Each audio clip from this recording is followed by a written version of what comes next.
இந்த இனிய புத்தாண்டு ஒரு வரப்பிரசாதமாக அமையப் போகிறது. பரந்த நோக்கத்துடன் செயல்படுவீர்கள். அமைதியான சூழ்நிலைகளை தேர்ந்தெடுப்பீர்கள்.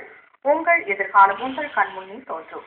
புதிய நட்புகள் உருவாகும். குரு பகவானின் சஞ்சாரத்தாலும் சனி பகவானின் சஞ்சாரத்தாலும் உங்களின் வாழ்க்கை கடலில் மூழ்கி அரிய நல்ல முத்துக்களை எடுப்பீர்கள். குடும்பத்தில் உங்களின் பங்கு முக்கியமானதாக இருந்து வரும். தொழிலில் சில அம்சங்களையும் அனுபவங்களையும் உருவாக்குவீர்கள். ராசிநாதன் புதனின் சஞ்சாரத்தால் உங்களின் புத்தி கூர்மையாகவும் தெளிவான முடிவுகளையும் எடுத்து வெற்றிகளை தரும். சொந்த வீட்டுக்கு குடிபெயர்வதும் புதிய வாகனம் வாங்கும் நிலையும் உற்சாகத்தை ஏற்படுத்தும். ஆரோக்கியத்தில் அற்புதமான முன்னேற்றம் காணுவீர்கள். சிலரின் ஆலோசனைகளும் அனுகூலத்தை ஏற்படுத்துவதோடு சில மகான்களை சந்திக்கும் வாய்ப்புகள். பெண்களுக்கு குடும்பத்தில் சுதனும் செல்வாக்கும் அதிகரித்து காணப்படும். துல்லியமாக எதையும் ஆற்றலை பெறுவீர்கள். சகோதர உறவுகளுக்குள் அன்பு அந்யோன்யம் அதிகரித்து காணப்படும். குழந்தைகளின் வழியில் கௌரவம் அந்தஸ்து பெருகி வரும்.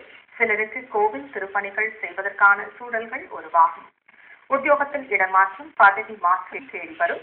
வியாபார வர்த்தக துறையினர்களின் எதிர்பார்ப்புகள் தங்கு தடையின்றி முன்னேற்றங்களை ஏற்படுத்தும். வழக்குகளுக்கு நல்ல தீர்வும் தெளிவும் காணுவீர்கள்.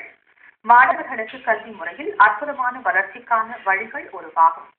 கலை இலக்கியத்தில் நல்ல திருப்பம் புதிய சிந்தனைகள் ஏற்படும். அரசியலில் அபரிமிதமான வளர்ச்சியை அடைவதோடு மக்களிடையே அந்நியமான சூழல்களையும் பெறுவீர்கள்.